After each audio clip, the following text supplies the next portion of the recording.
Malcolm Billings.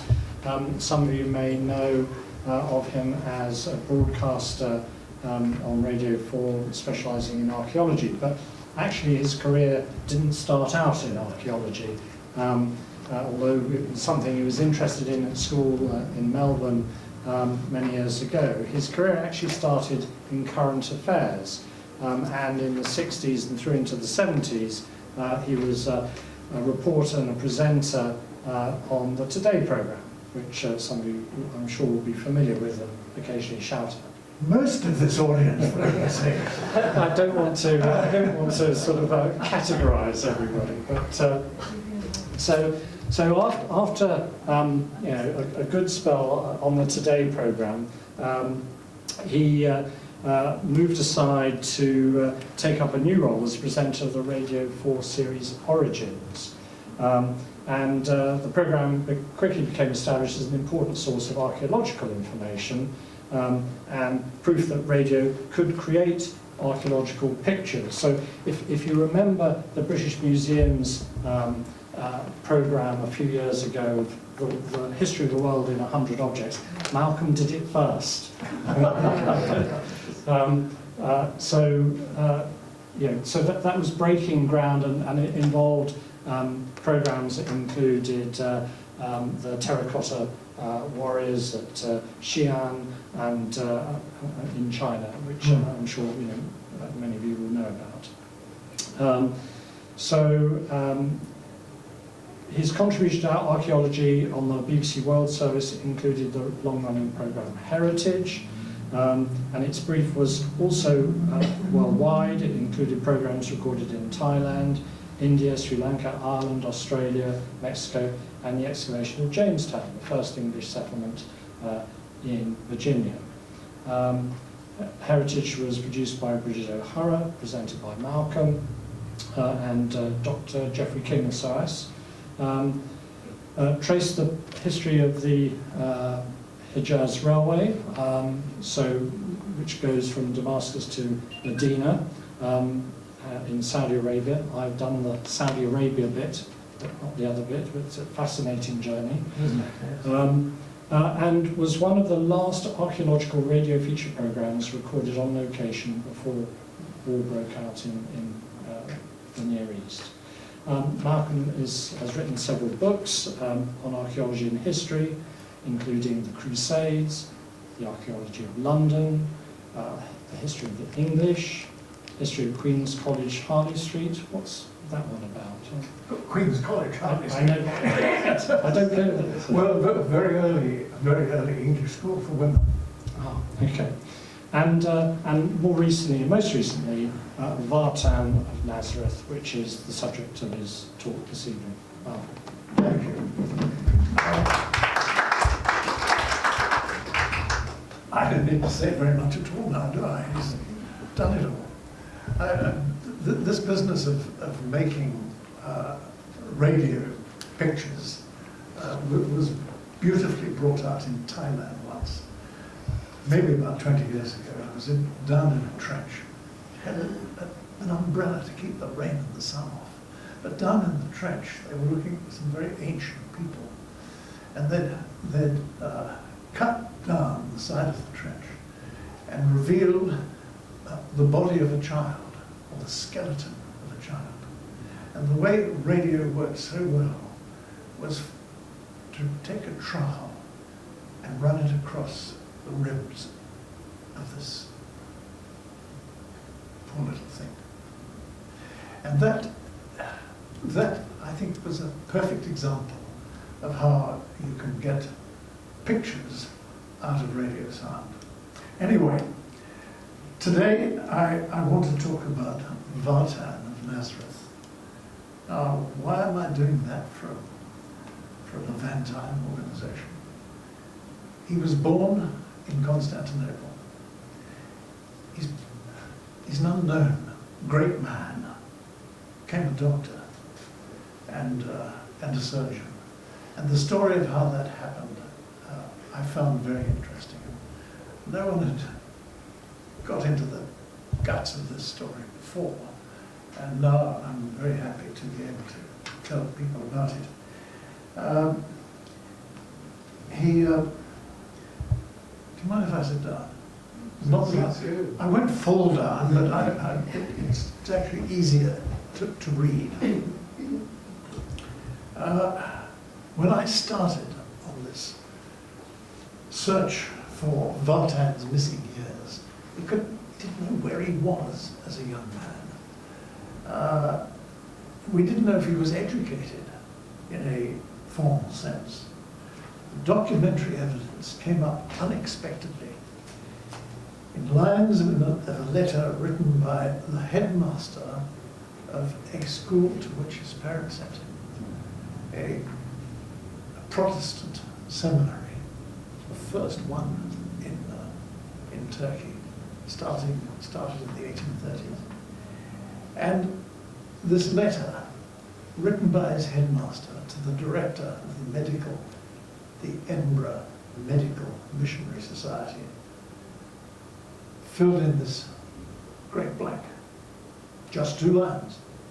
And we followed that clue to a fascinating early career that shaped the young Vartan's future.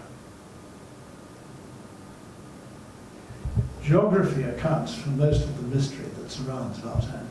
He was a Levantine, or I'm being constantly reminded that it's pronounced another way, but I call it Levantin, and a child of the Ottoman Empire.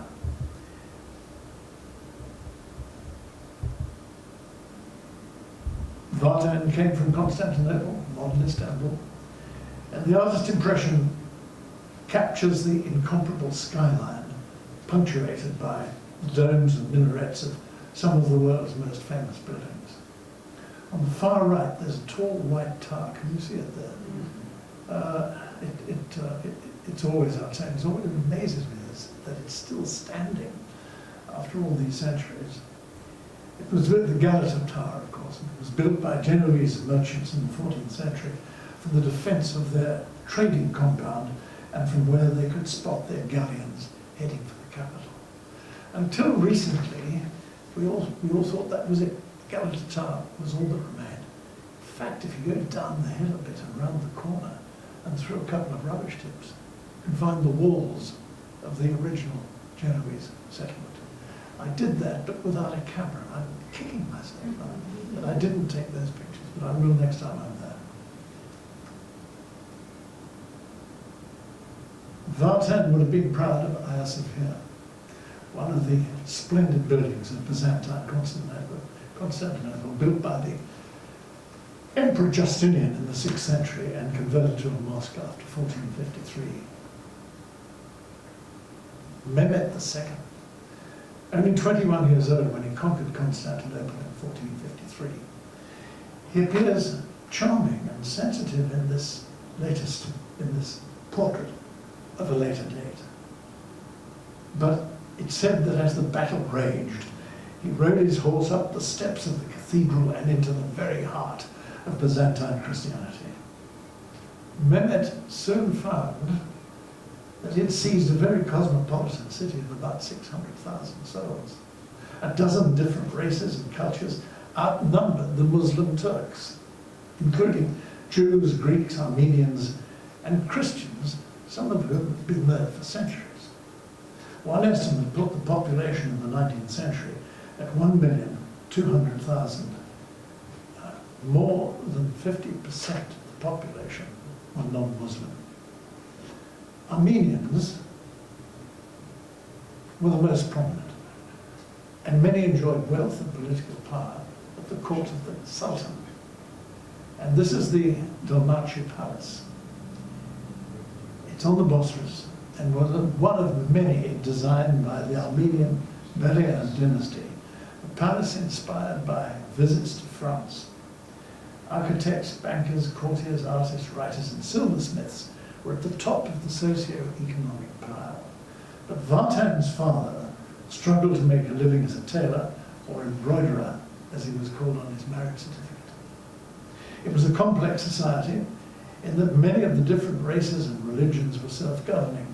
Orthodox and Catholic Armenians ran their own schools and trade organizations. But in the 19th century, during the 1830s when Vartan was growing up, Some Armenians became disillusioned with their patriarch's strict regime and the schools he controlled. Enter Cyrus Hamlin from Boston, 1839. He arrived to open a Protestant school for poor Armenian boys. Any attempt to convert Muslims was forbidden, but the Bostonians were permitted to recruit Orthodox and Catholic boys. Armenians were their first choice. Protestant missionaries described Armenians as the Yankees of Asia, who could make things happen, and were pleased to train their young boys. The established Orthodox Church was far from happy and put many obstacles in the way, but the school opened in 1840, and the Vartan family, one of those wanting a better education for their sons, applied for spaces. Hamlin chose the village of Bebek on the north shore of the Bosphorus, about 6 miles from Constantinople. It was one of scores of villages and harbours along the waterway that linked the Sea of Marmara with the Black Sea. The site of the school has been lost, but we know it was on high ground not far from this historic fortress. Where the wall meets the water, Mehmet I and his son, the conqueror, closed off the Bosphorus by installing a heavy chain. The city was cut off from its main hinterland, and in 1453 the blockaded city fell to the Turks, ending more than 1,000 years of Christian rule. For the boys of Bebek, it was history on their doorstep. This is the only picture we've got of Bebek Seminary. Vartan's school. A substantial house on several floors, but what went on inside was a revolution in education. Unlike most seminaries at that time, Hamlin conceived a curriculum that included Bible studies, languages, science, carpentry, and metalwork. And can you imagine that happening in the beginning of the 19th century? He gave demonstrations of glass blowing, and many people made the journey to Bebek to hear his lectures. Orthodox mission headquarters was particularly marked by Hamlin's insistence on teaching all subjects in English. The seminary did not charge fees, but neither did the missionaries provide a uniform, and Hamlin commented that the boys walked about in rags. But he worked out a plan for them to make some money that would pay for decent clothing. He set up a workshop in the basement where the boys were taught to make household items out of wood and metal to sell in the bazaar. That changed the economic plan remarkably. Business boomed, and the boys spent the money on new clothes. Now this was Hamlin's medicine chest. It only came to light recently when one of Hamlin's descendants found it in an attic and realized that it had been handed down through the family for generations. This was in Boston. And I saw it on display at Robert College, one of the schools on one of the Bosphorus that succeeded the old Bebek Seminary. Missionaries knew about basic medicine, and people in the village used to seek Hamlin's advice for remedies. The teenage Vartan would have seen all this going on, and perhaps such scenes first triggered his interest in medicine. The boys would also have seen Hamlin taking photographs on one of the first cameras to be introduced into Turkey. People would come along to Bebek to be photographed and would marvel at the results. But Hamlin's detractors put it about that when the photographs were taken, the subjects were instantly converted to Christianity. And even worse, if somebody took a pair of scissors to the photograph, the sitter would die. But that was overcome, and Bebek Seminary continued its interesting work. We've heard about the Crimean War, and we saw a picture rather like this, with a fleet that was off the coast, just off the coast,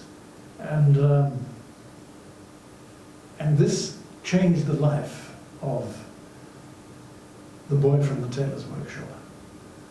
Pacradooni Kaloost was 19, probably in his last year at Bebek, and acting in support of the Sultan, the British and the French declared war on Russia. In 1854, about 400 ships brought 27,000 British troops, and in a very foreign land, their officers needed interpreters.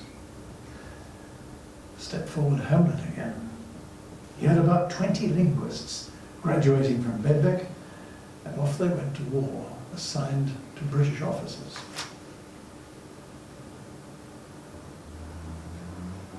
This is the Grenadiers' encampment at Scutari, which is across the Bosphorus.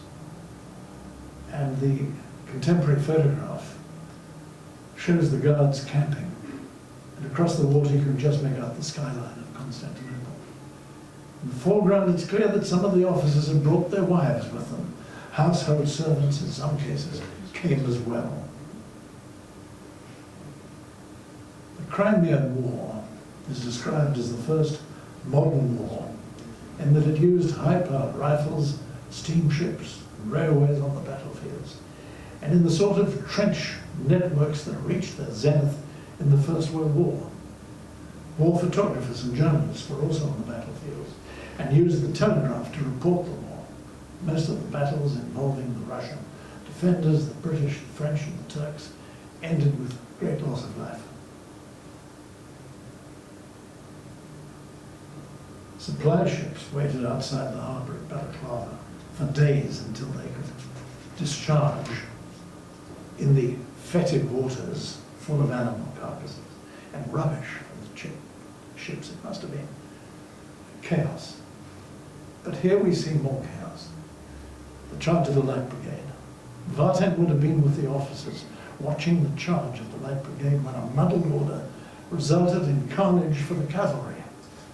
After each battle, Alma, Balaclava, Inkerman, and Sebastopol, surgeons on the battlefield were busy amputating limbs and repairing broken bones. Some used the newly invented chloroform, discovered by James Young Simpson at the Edinburgh Medical School in 1847. Others would have resorted to brandy and physical restraint. The wounded and the dead were brought in their hundreds to the old barrack hospital in Scutari. Conditions, according to Florence Nightingale, were terrible. Disease was rife and the wounded arrived covered in lice, still in their battlefield dress.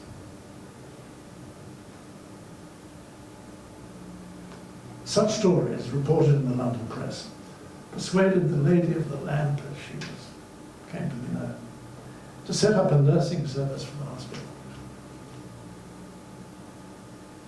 Hygiene improved dramatically. The death rate went down, and Bebek Seminary entered the story again. Hamlin was asked by Nightingale if he could supply the hospital with fresh bread, baked at Bebek. They had to bake it in the school and then ferry it across to Scutari. He also invented a washing machine made of huge beer barrels and almost certainly powered by steam, although we don't have a picture of that, unfortunately, so that the lice in the soldiers' clothes would be washed and not put on a bonfire as they usually were. Did Vartan meet Florence Nightingale? Well, I hope that happened, and I hope that I'll come up with that evidence one day.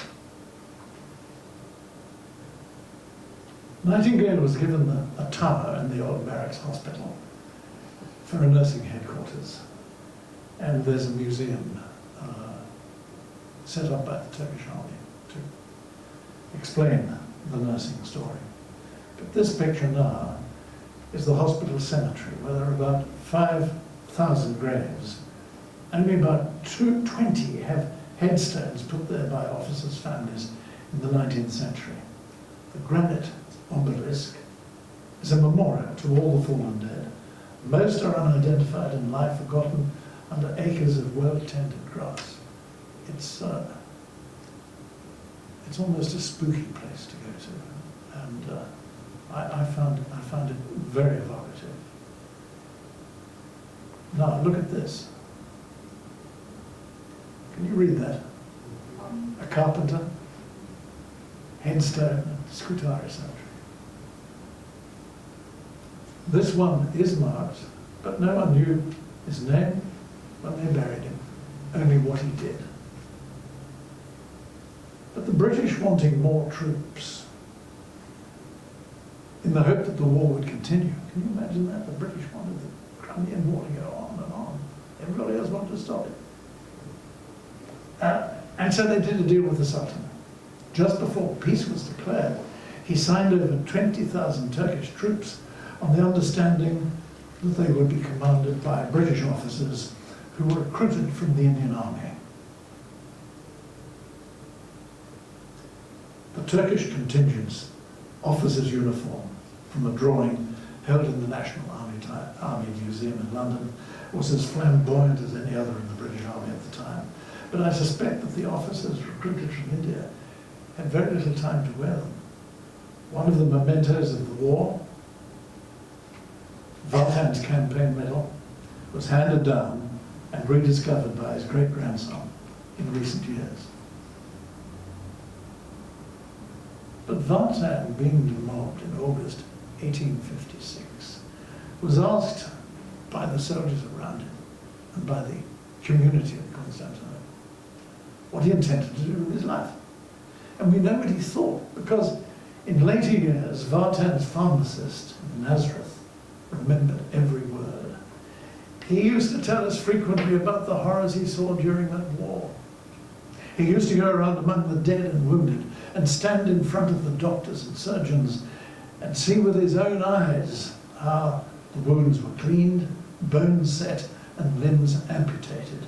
And this, according to this close friend of Vartan, was when he decided to make a future in medicine.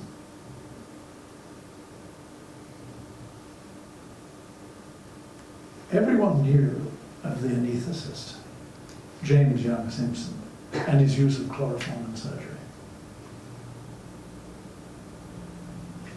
This is the headquarters of the organization, the missionary medical organization, which was a completely new idea in the mid-19th century. They decided to do some physical help instead of plying everybody with Bibles and prayers. And these were very unusual people who went out in the field. And again, Cyrus Hammond, Vartan's old headmaster, well connected even in distant Edinburgh, recommended Vartan in the fragment of a letter discovered so recently. The Society's part-time archivist, Patricia Baxter, discovered the connection in that lost letter and provided the proof that we needed to establish that Vartan was a student at Bebek.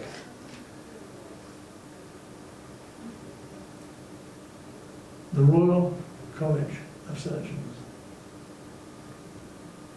and the Royal College of Physicians and the university were institutions which gave Vartan his doctorate in 1861.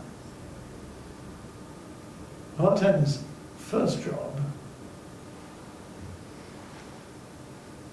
was in Beirut for the Syrian Relief Committee.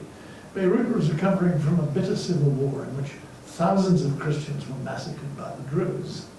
The worst was over by the time Vartan arrived, so he was encouraged to move on to Nazareth, where they'd never had a qualified doctor.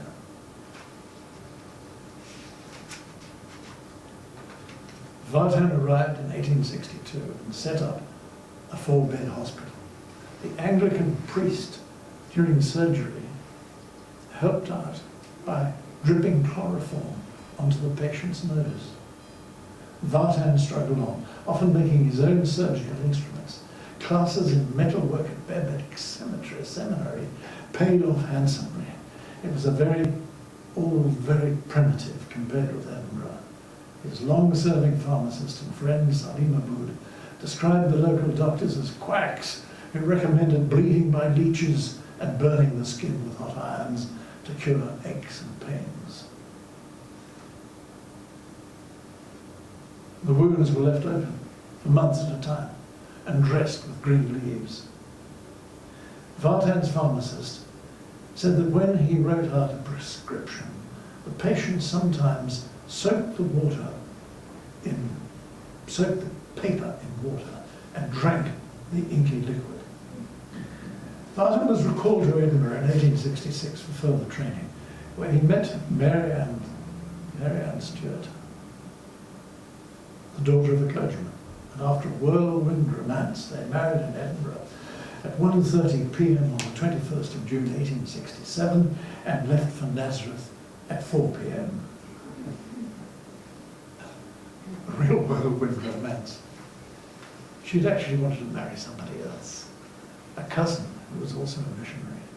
And so Vartan was next in line and grabbed very quickly. That's the best picture of the young Vartan we have.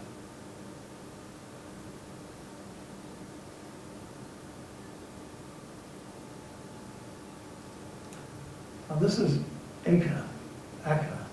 Many of you been to Acre?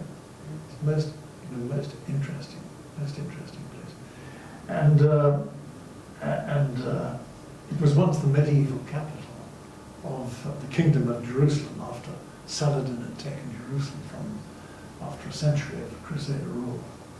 It was known as the wickedest city in the world and is now buried under a 19th century Arab town. And it's wonderful to go there because the buildings, the Crusader buildings, are under this town, and you can walk underground and in and out of these buildings, which they're gradually excavating. But the Vartans in the middle of their strange honeymoon and found accommodation after the voyage in a convent in Acre. But when the nuns realised they were Protestants, they were asked to leave. Mary Ann found the writing hard and struggled to keep up with other writers. But they were met by people from the village in Nazareth and given a warm welcome. Mary Ann drew this picture of their first hospital that opened in 1871 with 6 beds. They soon had to add another 20 beds, and in 1875 the Vartans treated 126 patients and performed 29 serious operations. Short of equipment, Salim Aboud recorded that the doctor had to make special surgical instruments out of metal, a trade he knew well, to remove gallstones. Vartan held clinics in villages in the country. Mary Ann taught English housekeeping to the locals and ran the Sunday school. With the hospital always full, Vartan bought some land overlooking the town and started building a new hospital and the doctor's house. He moved into the house, and here's a picture of a very substantial building. The doctors in those days put up brilliant mansions for themselves, and they all seemed to do it. All these missionary doctors did that. And he moved into the house, but was told that work on the hospital had to stop. And this was the reason. This is a doorway, and you can see the portal at the top. And the local council said that the round windows above the door could be used for cannon fire, and that Vartan had gone ahead without the necessary permit from Constantinople.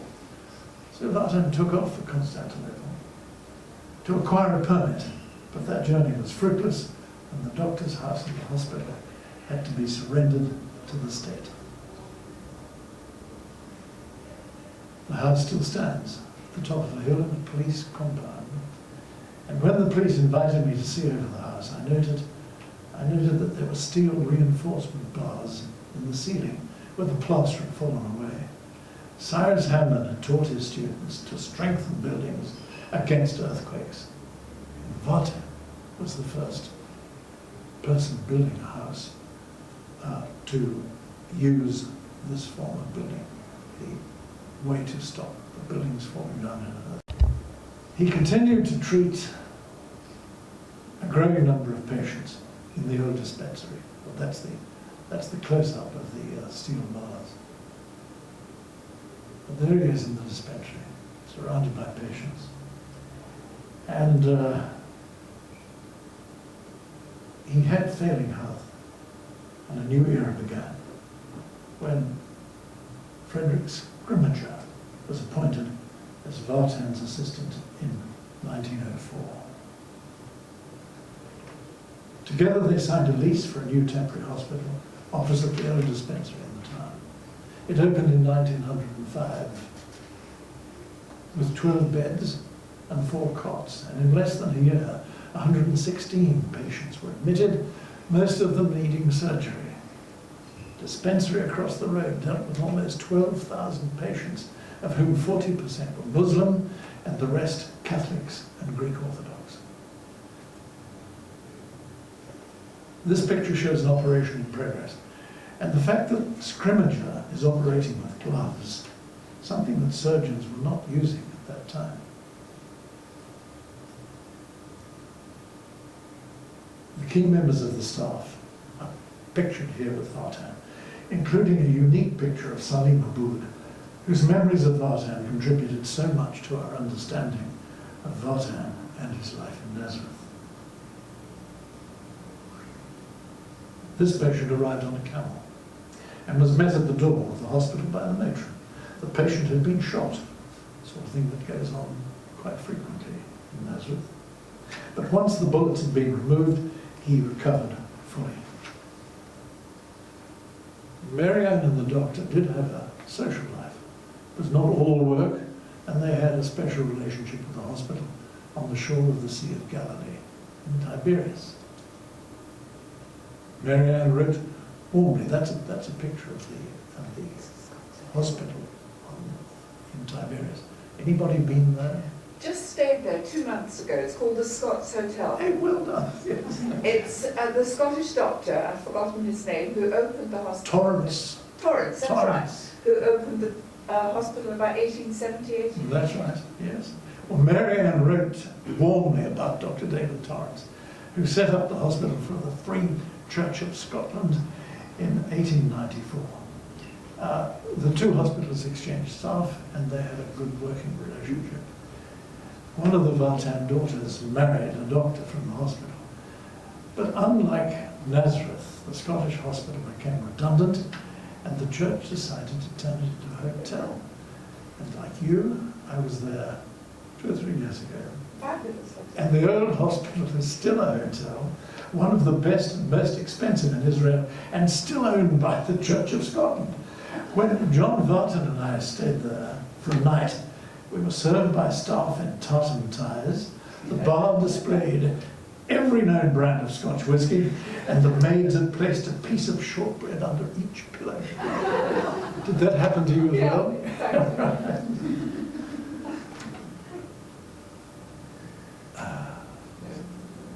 That's Torrance advertising the Scots Hotel. And these are the buildings. I mean, look at these buildings. They're palatial. No wonder they couldn't afford to keep them going as a hospital. And Marianne Vartan died in December 1906. Vartan died a couple of years later, in 1908. They're buried in the Protestant graveyard, adjacent to the hospital compound, along with 5 of their children who died in their infancy. Mary died as plans for the new hospital were underway. Another site on another hill overlooking the town of Nazareth. The architect designed it by remote control. He lived and worked in Dundee and had never visited Palestine. But still it happened. And Scrimmager carried out the architect's plans, and by 1910 the building was on its way. And the main hospital was ready in time for the beginning of the First World War. It was immediately commandeered by the Turkish army, and during the course of the war stripped of all its fittings and equipment. So they virtually had to start again. But when the war ended, the new director, Dr. William Bathgate, had to pick up the pieces and was able to open the hospital in 1924. Bathgate was another legendary figure in this saga of the Nazareth Hospital. And he went through enormous problems and dramatic situations during the Arab Revolt and at the end of the British Mandate in 1948. In the fighting that ensued after the creation of Israel, the hospital was short of everything except goodwill of the staff who stayed on, and many of them did. The Red Cross, that's Bathgate. That's the staff. And the Red Cross often turned up in the nick of time with the food and the medical supplies that they'd run out of. There was no money around either. People were treated by this hospital, but they paid. They paid in olives and goats and vegetables. They'd bring baskets of this stuff to the hospital, and that's how the hospital survived.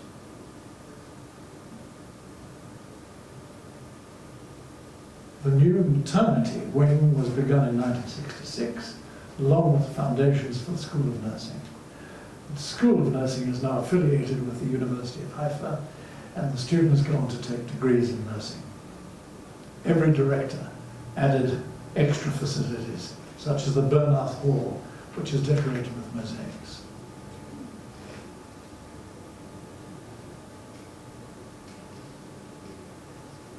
This is one of the busiest places in the hospital, still today. I took this picture on an ordinary day in the hospital, when they were treating 150 cases in every 24 hours. This hospital is a going concern after 150 years. A lot of the work there is financed by the Israeli Health Service through their insurance policies. But it's a Christian hospital, and as it was when Vartan began it, and it's open to all races and religions. And this is my last slide. The hospital on the hill, which will probably last for another 150 years. Thank you.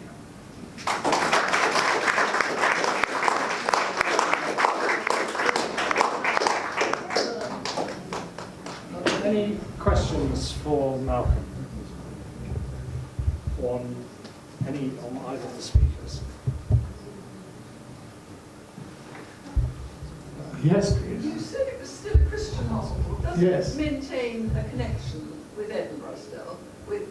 Is there still a Scottish missionary society, medical missionary society or something? No, that society exists, but it's separated from the hospital in Nazareth. Right. They had a very unhappy divorce. Free church. Well, it's a free hospital. Free hospital.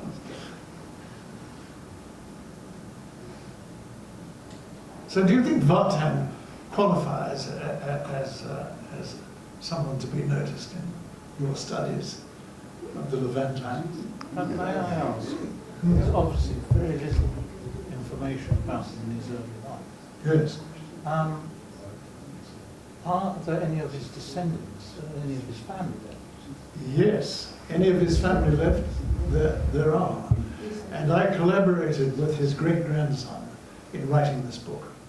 But the family didn't know much about him. They had a few photographs which I've used, but they didn't know much about him because they were Armenians who escaped from the horrors of the early 20th century.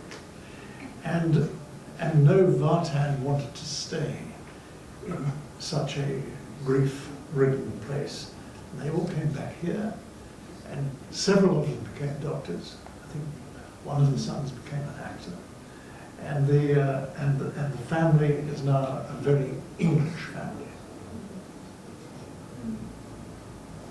Yes, please. When did Vartan become noticed the medals were obviously a Queen Victoria's medal. Yes, it So was it. was that unusual for somebody who was, presumably at that time, he wasn't a British citizen? No, he wasn't. And why he was accorded this privilege, I don't know. But all those medals were tucked away in a bureau for a couple of generations. It wasn't until his great-grandson was rooting about, probably trying to find a few quid, that these medals appeared, and we got more of the story. We knew where he was as an interpreter in the Crimean War. But the family, since I read this book, has been taking much more interest in their history, and I often meet members of the family to see if there's any more information around. Can I just ask, he did in fact become British, did he? Yes, he did. Yes, and I have the documents that gave him his British citizenship. You should be proud of it. Yes, well, he was a remarkable chap and a Levantine. Thank you very much. Okay, thank you. Can we just express our thanks to both our speakers?